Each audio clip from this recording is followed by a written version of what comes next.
There was one sort. First of all, thank you very much for coming today. I had some questions about something you didn't mention, and that has sort of come up again and again. We've talked about a public goods charge for water or some kind of statewide effort. I don't know how successful that might be, but you know, I think we've been most successful as a state at the local level in raising fees and monies. So when you think of some kind of statewide water fee or public goods charge, what would it be? Would it be simply, well, how would you look at it if we were to start the conversation? Let him go first. Or start with something simpler. I've never heard the concept of a statewide fee before, Yes, but absolutely. I'll be glad to. That's a good idea then. Wasn't it you, Lester? That just, never mind. Well, there are a number of approaches to it. I mean, recently somebody pointed out to me back with the energy reform that there was a provision that put a public goods charge on, I mean, obviously we were aware of the investor-owned utilities in the PUC, but on publicly owned utilities, and there was a surcharge on there for investing in energy efficiency, but it stayed in the district as long as you funded certain kinds of activities. So that's a kind of a model where you're trying to mix or I guess marry your observation about, you know, local creativity, local investment, with the need to generate some revenue for these other things that we've talked about, like disadvantaged communities. So a lot of the discussion that I'm aware of recent is a fee, a relatively modest fee of a couple bucks a month, and the majority of it stays in the region, and a piece flows to the state for those things where there's no revenue stream for it. And that's disadvantaged communities and anything else? Well, the other thing that gets brought up that is similar in terms of having more capital money than O&M is some of the habitat restoration activities, where you can get bond money or other sources of funds, go out and buy some land, restore habitat, and then who's going to take care of it? So it's those kind of things, and then also some of the monitoring, data collection kinds of issues. Okay. But again, I think in that model, kind of with your observation, the creativity of the investment is done in a region, in specific locales. All right, thanks. Did you want to say? Go ahead. Just to add, you know, I think that Prop 26 has kind of put a shadow on the flexibility at the regional level too for this, and you know, there's a successful legal challenge right now to the Metropolitan Water District's regional stewardship fee, which has been in place since the last major drought. It was put in place in the early 90s to fund all kinds of regional projects, and so you know, we thought that was a really good model for exactly the kind of thing, because if we think of our water system as just each individual, you know, 1 in 400 of these urban agencies, we're not going to get the kind of benefits that we need to. Thanks. Thanks, Madhu. I had just two sort of minor questions for point of clarification, and look forward to hearing the more detailed presentations under special needs here. And this is beginning a conversation, and we're going to continue this next year. So when you think of other things, please don't hesitate to contact us or make a note of that for January's presentations. So two questions. Help me with the definition, as you see, of stormwater management. I have a hard time, maybe it's from Southern California perspective. I get flooding, but we're talking about TMDLs and contaminations in the water quality. Where do you put stormwater capture and reuse? In what category? Water supply? I mean, so regulatorily now, cities and counties have to manage that runoff from a water quality perspective. They can just make sure it's clean enough before they send it out into the rivers or into the ocean, or we can capture it. And there are some ways of capturing it that will actually help you with the water quality management, so like the low impact development kinds of things and so on. But there will typically, in a lot of cases, managing that water quality part of it, if you include that as part of the water supply, it can just make it very, very, very expensive water. So it's not the first go-to place that the water supply agency would go to get that new water if they, by taking it, have the responsibilities for managing all the pollutants and the trash and everything else that comes with it. And that's where it's, so think of it like even potentially more expensive than desal if you're going to put all of that cost on the water supply agency. I don't know if that. It's just the whole issue of capturing and reusing stormwater in many areas of the state has gotten increasing attention. Oh, yeah. When it rains. I mean, everyone says, why are we letting it all go to the ocean? And the potential for multi-benefits, whether it's replenishing groundwater basins or whatever it is. I know there's a water quality component to it, but there's a variety of agencies, water agencies, Public Works, Lester was talking about this, really trying to grapple with that being a potential new water supply that could be cost-effective and doable. And so the funding sources really have been falling on the water management side. We know for the first time in Prop 1, woefully inadequate $200 million was put in, and the State Water Board, I see Franz Spivey Weber in the front row, is working on draft regulations, and we'll be completing them with criteria for grants starting in January. But maybe you can tell me how this works better in this picture, or whether it should be a higher priority as we look at funding for water supply and water quality. So I think all of those initiatives are really excellent, and I know Lester has been doing a lot of great work on this too. I think that the real orphan piece of it is, for one, making it as easy as possible for water supply agencies to be doing this kind of work, but then also making it easier to pay for the water pollution part of it, which sometimes is going to be very costly, and if we can't find a way to do that, water supply agencies are not going to want to touch it. It's like an unfunded liability almost, if you think about it that way. We see so many, either it's nonprofits or the Santa Monica Mountains Conservancy or the LA County Public Works Board, all in the same area of interest, and maybe not led by the water agency, right? So how is this a new model that potentially? Well, I think it is a new model. There's lessons from other parts of the country. I mean, Philadelphia is known for their approach to stormwater, and you have a Philadelphia connection? Born and raised. Oh, we love Philadelphia. Yes.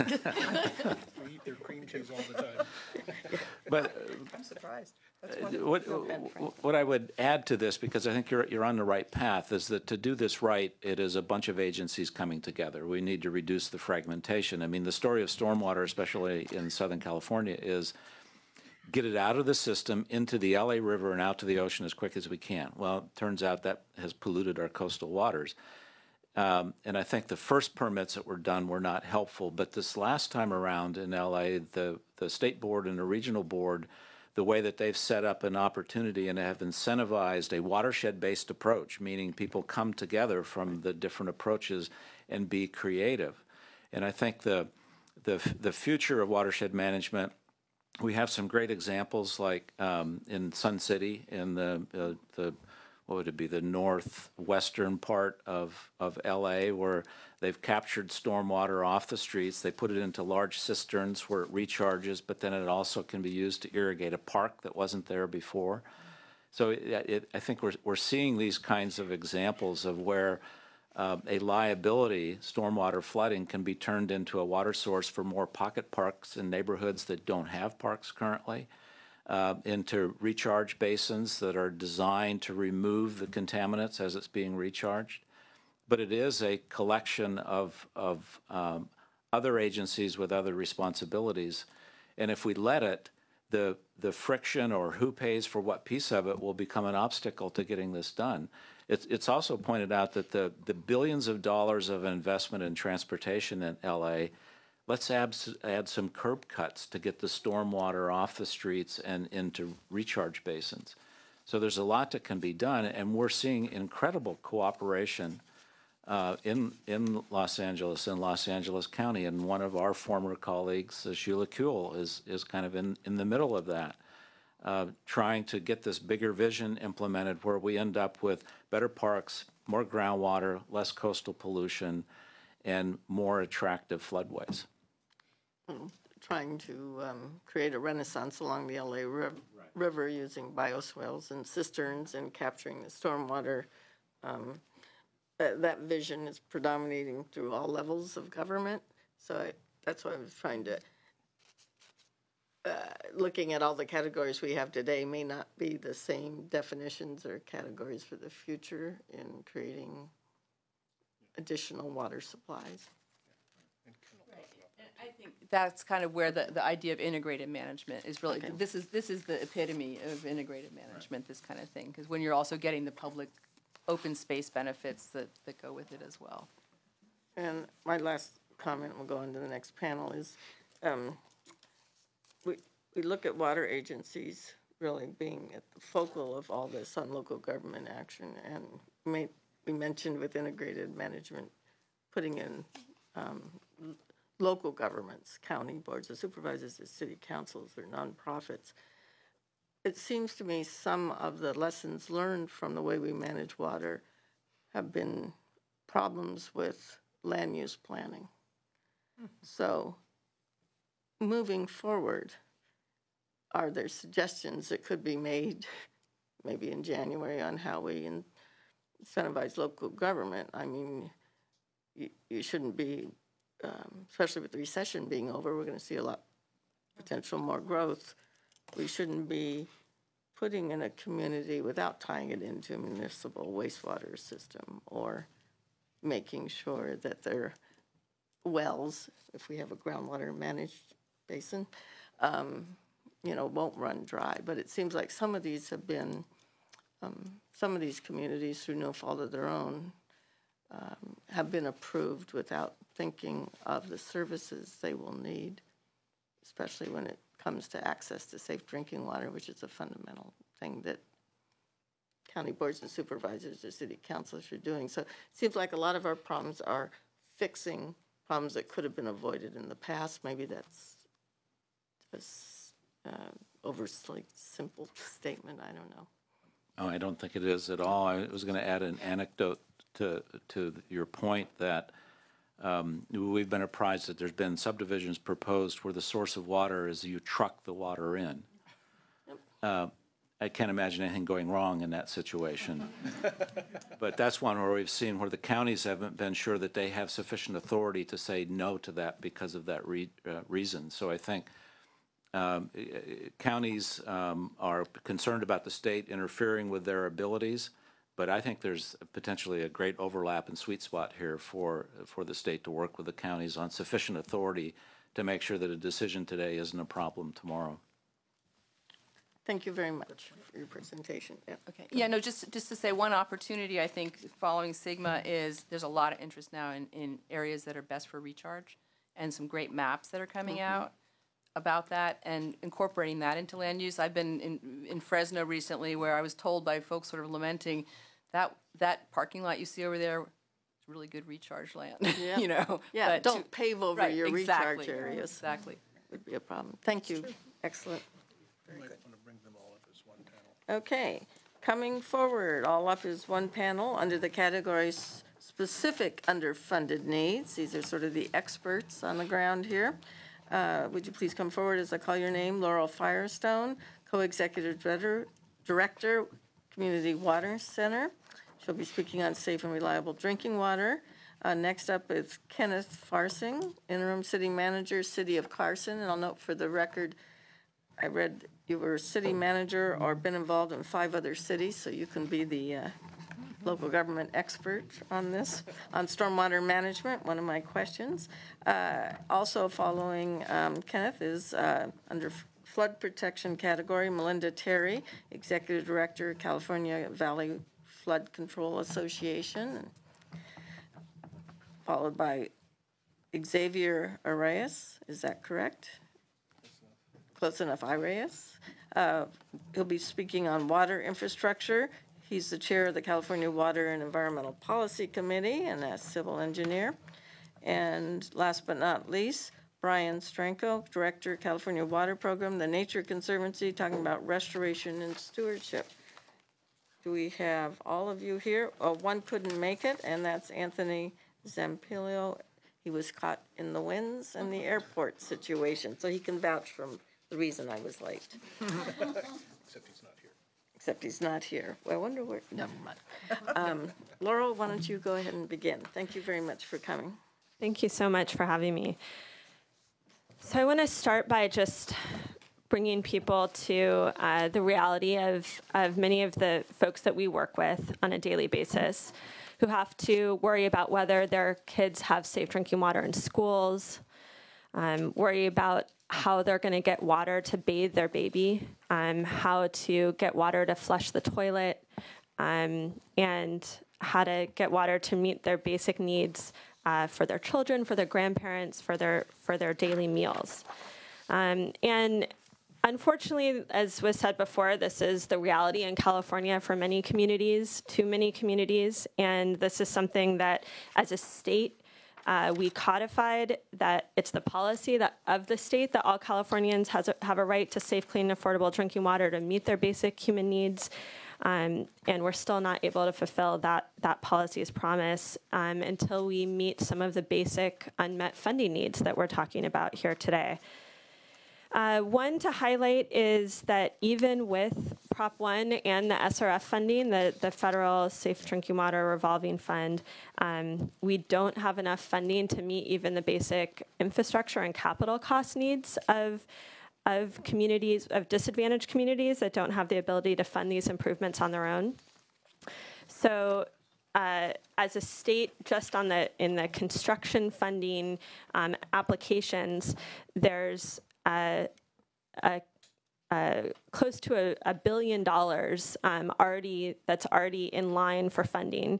Currently, there's about $410 million available through Prop 1 and SRF, but just for disadvantaged communities, not even the larger groups of communities that also rely on this funding source, but just for disadvantaged communities that have already gotten themselves onto a construction funding list, that is close to that's about $405 million just in line for construction funding. That number that's about the entire amount of funding available through Prop 1 and the SRF.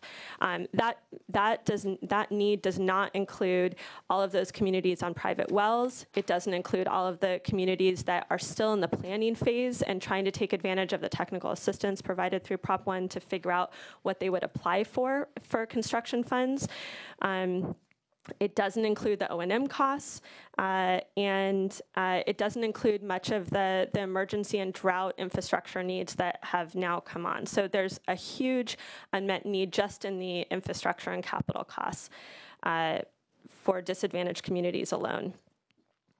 But even perhaps the biggest gap in current funding sources is the ability to address the increasing operations and maintenance costs and the ability to ensure an affordable rate for a basic amount of water. And as a result, many of our most disadvantaged communities are paying up to 10% of their household income for drinking water alone. And as our groundwater is becoming more and more contaminated, our water supplies are becoming even more scarce. In the drought, this means that communities are having to install expensive treatment systems and purchase extremely high costs of water to meet their basic capacity needs. And these increased costs are resulting in water rates that are going higher and higher, and there's no real funding source to pay for that other than local ratepayers. And this unmet funding need is extremely acute in small disadvantaged communities, and as a result, it can mean that unmet need means that communities like Alpa can go over a decade without getting a safe water source because they're already paying $80 for water with arsenic, and the increase in costs for arsenic treatment would be too much. And so they've been going through feasibility study after feasibility study to try and figure out how to be able to find a affordable solution for their community. Similarly, many residents are at risk of losing their home or their water supply because of shutoffs because they can't pay for their basic water supply needs. And as was said, there are not lifeline or low-income rates in nearly any public water system, publicly owned water system. Just a few examples. Cantua Creek and Porvenir were both paying $100 for water before the drought, and with the drought, it was their supplies went up to $100 more, so nearly $200 monthly for water for some of the poorest communities in our state.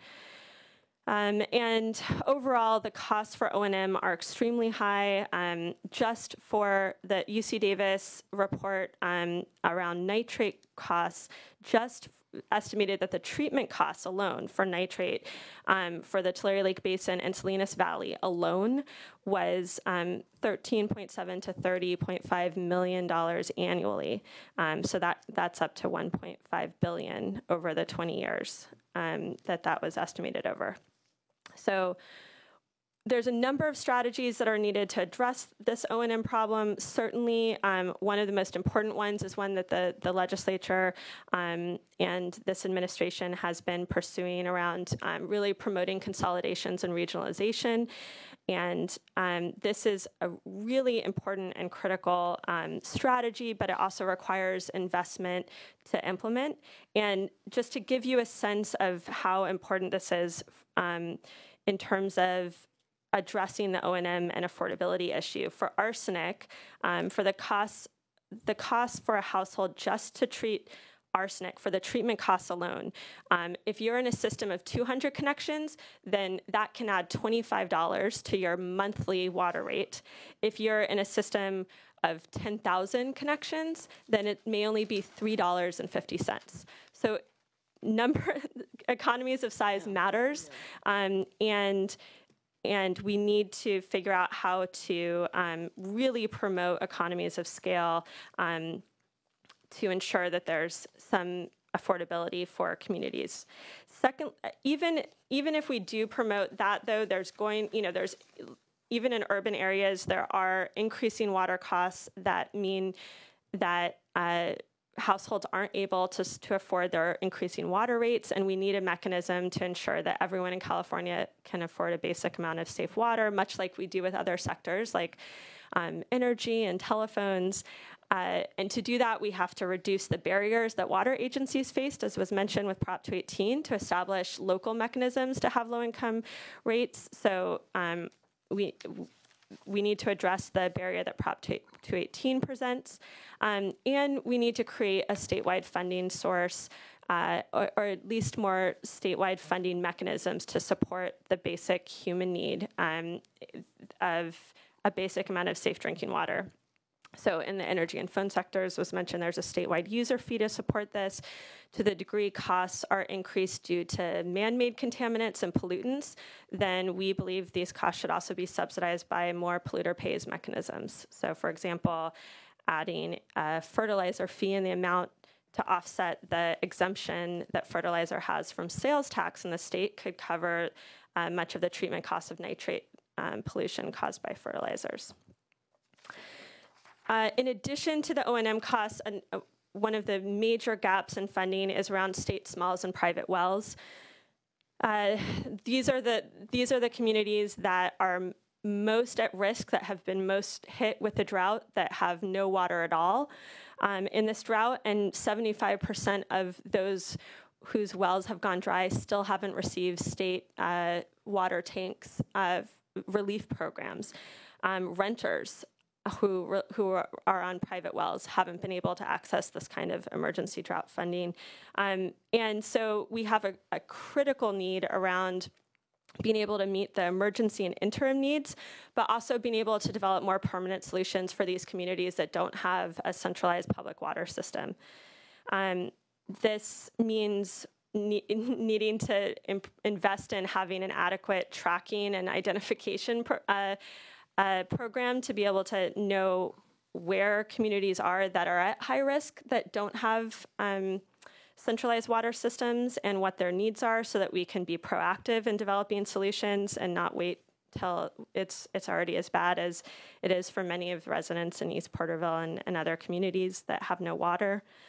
But this has been a major gap at the state level, really on all levels, and in terms of and will require a significant amount of capital funding to link in systems to nearby cities, for example, and also make sure that there's the ability of residents to connect to their homes to mains that are nearby.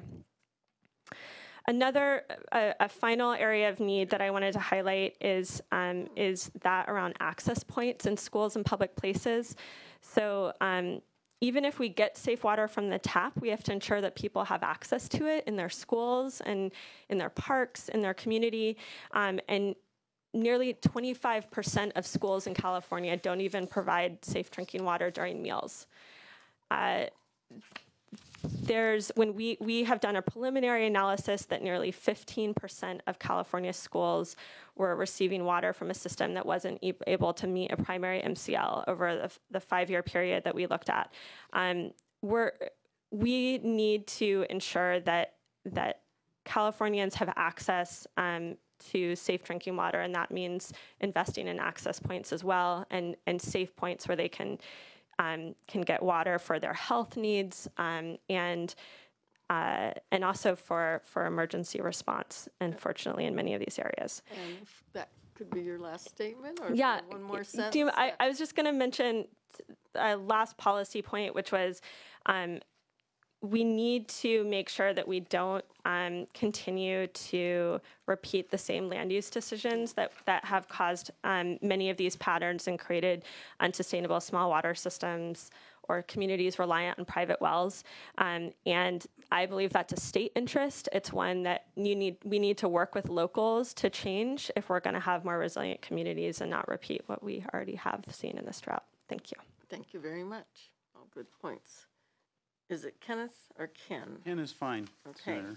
Thank you very much for coming. Yes, thank you. I wanted to thank both you and Senator Wolf for being with us today to really talk about these chronically underfunded water needs that we have. I'm going to talk about solutions to the state's underfunded stormwater capture and treatment programs. Now, I've been a local government manager since 1982, and I've seen the consequences of decades of missed opportunities of capturing stormwater. The impact of the historic drought and our lack of preparedness to capture stormwater currently from upcoming winter storms is really only the most recent example. Now, practical funding solutions have eluded our communities for decades. Our communities face unprecedented federal and state mandates to improve surface water quality. Now, pairing water quality improvement with treatment programs and increasing water supply would provide a practical and common sense solution. However, a practical and common sense solution has eluded us for decades. Now, Los Angeles County is a microcosm of the need for the state to find this practical solution. A recent report prepared by the League of California Cities and the California Contract Cities Association studied the need for a sustainable water quality funding source in Los Angeles County. Now, the report coined the term orphan utilities.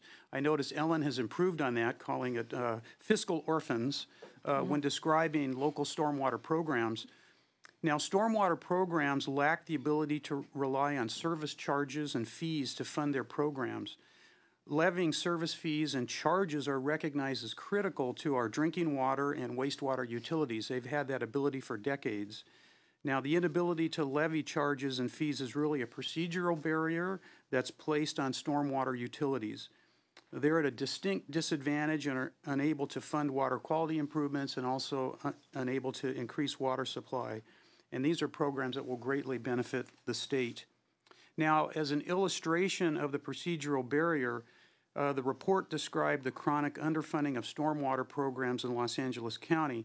Lester talked about basically what I see as a very critical development of these watershed plans through the Los Angeles County Stormwater Permit. They've now been completed for 85 of the region's cities.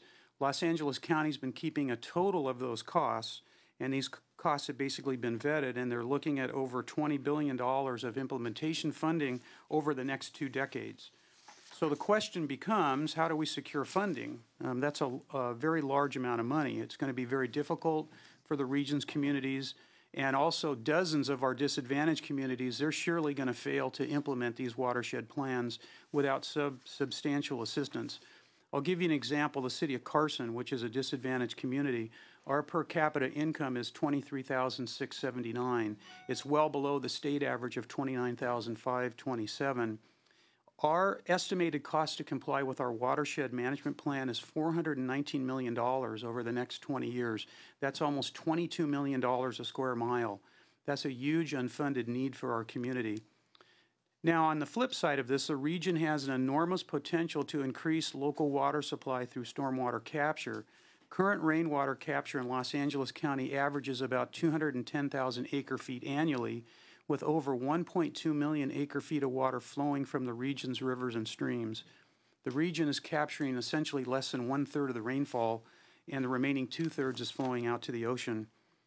The watershed plans include new improvements designed to capture, store, and reuse stormwater. For example, they rely on existing public open spaces such as parks and schools to capture stormwater. They propose green streets, infiltration chambers, cisterns, which you've talked about.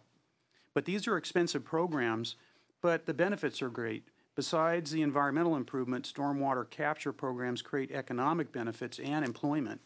A study completed by the Economic Roundtable found that 12 to 16 annualized jobs are created for every 1 million invested in these water projects. That, in our region, that's actually greater than housing construction and the motion picture industry. But the question remains, how do we work together to provide sustainable funding solutions to improve both California's surface water quality and to increase our water supplies? I believe there's some legislative solutions. Now, first and foremost is the need to remove the procedure barrier presented by Prop 218 that prevents stormwater utilities from levying fees and charges to implement water quality improvements and to increase water supply. I think we all know California's water future is uncertain. We need to better prepare the state to deal with long periods of drought and periods of intense rainfall that can and should be captured. Assisting stormwater utilities is critical to meeting these needs. And I just want to thank you for your time today. I'm here to answer any questions and look forward to working with you and the staff. And hopefully we can find a lasting solution.